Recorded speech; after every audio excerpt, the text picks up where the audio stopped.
નમસ્કાર મિત્રો, તમે કોકરોચ જનતા પાર્ટીનું નામ તો સાંભળ્યું જ હશે કે જે આપણા સીજીઆઈ સૂર્યકાંત છે એના દ્વારા કરવામાં આવેલી વિવાદાસ્પદ ટિપ્પણીથી ઉદ્ભવ્યું હતું.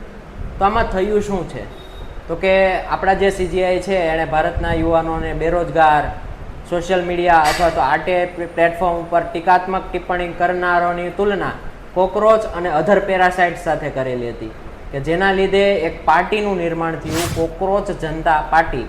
આ પાર્ટી છે એ કોણે બનાવેલી હતી તો કે અભિજીત દીપકે નામના વ્યક્તિએ આ પાર્ટી બનાવેલી હતી.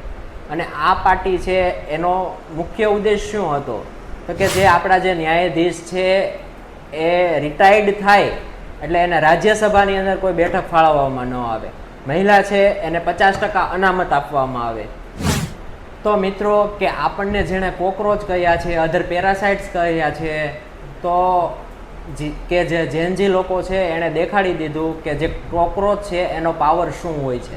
તો મિત્રો તમારું શું કહેવાનું છે આના વિશે કોમેન્ટની અંદર જણાવજો.